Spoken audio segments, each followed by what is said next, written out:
Someone had asked me my opinion on the Kalergi plan, which was a plan devised by an Austro-Japanese or half Austrian, half Japanese, or half white, half Japanese gentleman.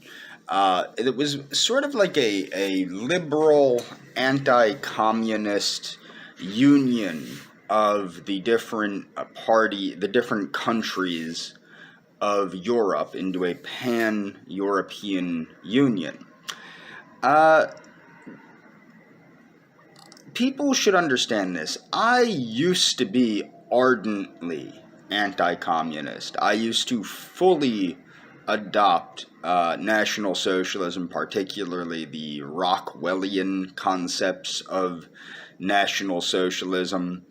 And I considered myself to be a free market National Socialist, okay, which was the concepts espoused by George Lincoln Rockwell, which was essentially more or less a conservative Americanism that borrowed the symbolism and attitude of National Socialism. My views have matured over the years. One of the reasons I quit being such an ardent anti-communist, which was actually relatively recently, I'd say over the past 3 years, I began to soften my outlook on communism, especially Stalinist Leninism, or Leninist Stalinism, or however you would say it. The reason why is because what is the alternative to communism? It's not very good. It's liberalism. The problem with socialism is not the economic model, but rather the ideology that comes along with the liberalism in the socialism. When you look at, say, I think it's Sweden, one of the most liberal parties, which is, I believe, the Social Democrats, are basically the ones that are standing up against the radical Islamists that are taking over Sweden.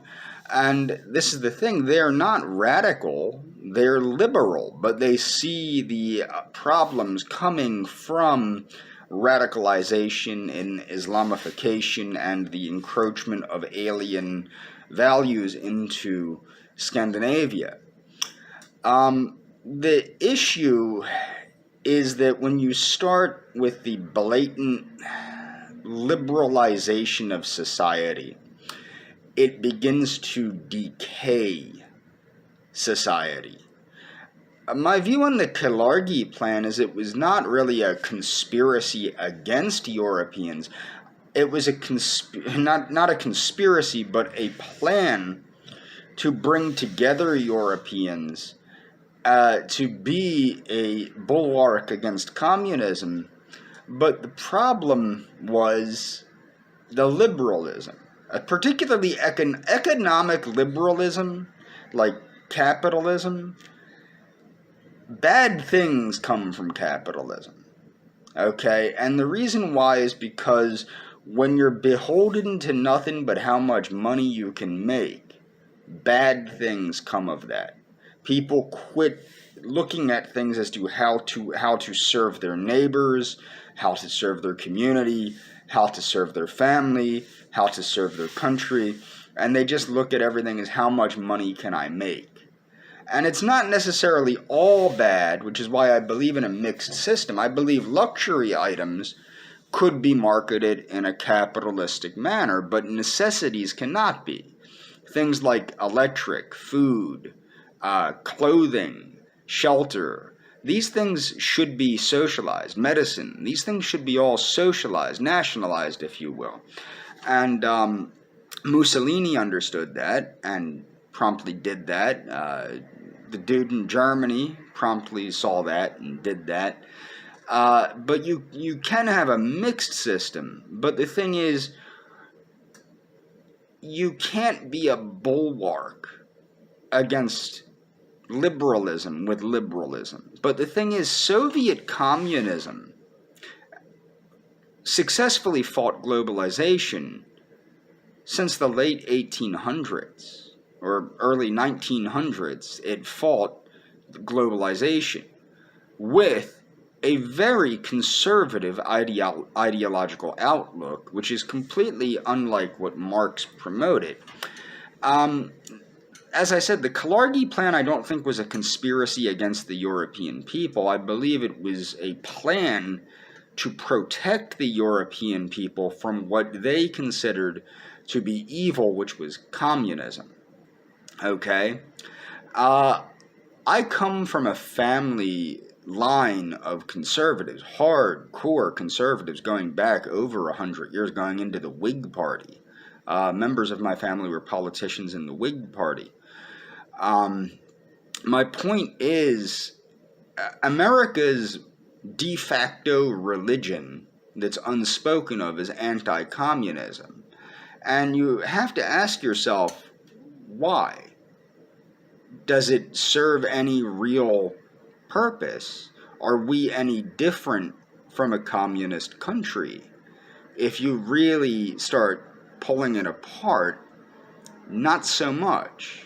Not so much from a country like the Soviet Union, except for the fact that we do have capitalism. But if you look at government programs, what runs efficiently, where our country runs efficiently, the space program, the Department of Health, these things are run just like a communist country, except better in a lot of ways. When we had socialism in this country, before we began privatizing welfare and things like that, people got what they needed very, very quickly.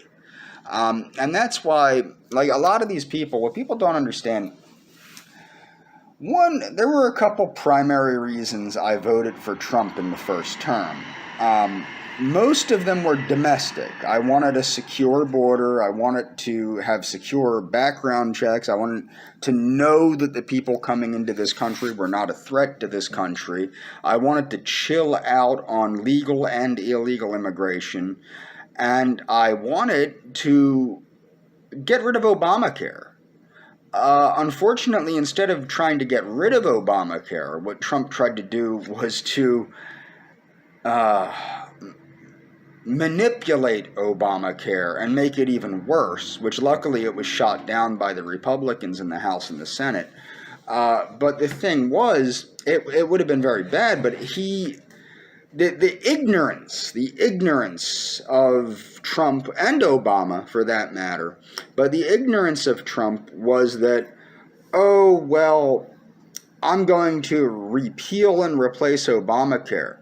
You don't have to repeal and replace Obamacare. Go back to what we had under George W. Bush when things worked well. Even go back to the healthcare savings accounts that George W. Bush allowed, where you could have a tax-free saving account. I had that years ago. It was a good idea that you could say it would be tax-free and it would be a savings account, an interest-bearing savings account, and you had to spend it on medicine. I don't think it's the greatest idea. I think we should have single-payer health care. I think the government should be paying. It's a necessity that people need as basic health care. Now, where does the mixed system come in? Okay, the mixed system comes in with luxury health care. What do I mean by luxury health care? Well, not everything is basic health care. If you want to get a nose job, I think you should be allowed to get a nose job. Even if you want to have gender reassignment surgery, I think that somebody should be allowed to have gender reassignment surgery, but it shouldn't be paid for by the taxpayers. That's where you have to have a mixed system. Okay? That's where things come out of pocket. Okay? So that's what I'm saying, is you need a mixed system, but you do need certain things to be nationalized. Energy is a big one. If you look at the debacle in Texas, that was the fruits of capitalism. That was the fruits of trying to not pay for what was necessary to secure the energy sector against cold weather in Texas, because they thought, well, that's never going to happen in Texas. Well, it did happen in Texas. Arizona was prepared. Okay? Arizona has similar weather to Texas, but they were prepared for cold weather. And that's one of the problems you have is capitalism breeds servitude to the dollar and to the shareholders, not to the customer. And that's the mythology of it. So I think the Kalergi plan, the biggest problems with it was the biggest point was the capitalism, the liberal economic liberalism. I also want to be clear. I am not a big fan of a lot of people involved in third positionism. They have this idea that if they read all these books on third positioning or third positionist attitudes, like Julius Evola, who was bisexual, or which is not a problem. Like, I'm a big fan of Aleister Crowley. I was a Thelемite for years, which is one of the reasons I think that I think so clearly, because Thelema, it de-brainwashes you. Okay, Aleister Crowley's religion of the will, of scientific illuminism, it de-brainwashes the practitioner. It helps you think clearly. And then when you are thinking out of whack, like when I started looking at, well, how can I really be anti-communist when communism provides all these things that were present in third positionism and actually is congruent with third positionism? So if I am a third positionist, I must agree with 99% of Soviet communism. Not Marxism, but Soviet communism, I have to agree with because I agree with this. Therefore, I must do so to be consistent with myself. Okay? So my point is simply reading and understanding everything you possibly can about past third positionist systems, whether it's justicialism in Argentina, or the integralists in Brazil, or some offshoot of, Romanian nationalism, or some bizarre sex cult / fascist group in Antarctica or something like that, or some weird thing. Like I used to read a lot on occultism, so I would look into the aspects of third positionism that were uniquely enmeshed with the occult, like Savitra Devi, Rudolf Steiner, these people. I would look into these things, anthroposophy, biodynamics. It got me nowhere. And so I'm speaking from experience here. That the thing is, I've tried over the past, I'd say, 15 years to concern myself with the United States, with the Americas, and with what actually works. I'm actually more so a big fan of Theodore Roosevelt, progressivism, and new nationalism, and branding it, as I've stated. Originally I wanted to brand it as a sort of United States justicialism. And back in the day when I was like 19 or 20, 18, 19, 20, something like that, I think I mentioned this in a video, I wanted to make a political party called the Liberty, Justice, Prosperity Party, which was very similar to Peronism.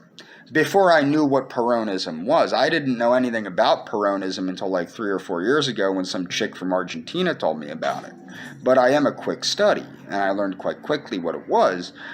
I think that Peronism shares many, many similarities to American progressivism, U.S. progressivism, like Theodore Roosevelt-style progressivism. I think so too does fascism.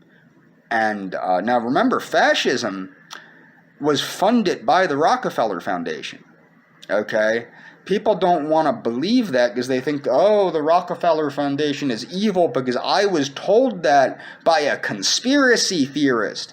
But the Rockefeller Foundation did a lot of good things, like, and it still does, like funding anthropology. And back in the day, it funded eugenics research and research, again, anthropology research, and it helped Benito Mussolini come to power and helped him create some things. Also helped him get rid of malaria in Italy by draining swamps and putting screens in people's windows to help protect them from the mosquitoes. And they helped eradicate malaria in Italy and helped work with Mussolini to basically create a fascist Italy. And I think that's why there are a lot of similarities to the U.S. progressive movement. What liberals call progressivism in the United States is not progressivism. It's also not classical liberalism, but nobody knows what the hell classical liberalism is anyway. In many ways, I am a classical liberal in the way I believe personal lives should be dictated. But my point is if you look, the U.S. progressive movement, particularly as it was connected to eugenics and new nationalism and being anti-war, is very, and pro-diplomacy, is very similar to Mussolini fascism, German, the German such things. And in many ways, it's very much related to third positionism. And I think that really Theodore Roosevelt-style progressivism being, if modernized with new technology and new technological outlooks, it very well could replace third positionism in the United States. But now I see that it should be called something like communism with U.S. features, because third positionism is too dirty of a word. It's the concept of third positionism, the name, the archetype has been so sullied by popular culture that it would be very bad to put out there, this is the third positionism, or this is justicialism, as I said in the past video. Even if you call it justicialism, it would be ripped to pieces by the political left or even the political right that don't. But if there is a political right, there is not really a political right. We have two left wings. The American Eagle has two left wings in this country anymore. And it would be ripped apart for the alleged, Nazi war criminals in Argentina. What's actually funny about that is they try to say that Juan Perón invited all these Nazi war criminals into Argentina. That's not truly accurate if you look into it. The dude before him was already letting German, quote, war criminals into Argentina. The other thing is, most of the folks that Argentina let in from Europe were from Spain and Italy. And the reason why is because Argentina, to this day, Argentina's immigration policy is very much geared toward allowing other South Americans in, Italians, French, and Spaniards, and I would assume Portuguese, into Argentina that can be easily assimilated, because they don't want to mess up their culture. The similar things are true to Mexico. A lot of the South American countries are like that. As I said, I looked into this years ago because I really wanted to escape to South America. Unfortunately, COVID-19 happened. But that's all for this video. That's my view on the Kalergi plan. No, I don't think it was a conspiracy. I think it was a plan to try to protect Europe from what was considered the ultimate evil of communism. And that's all for this video.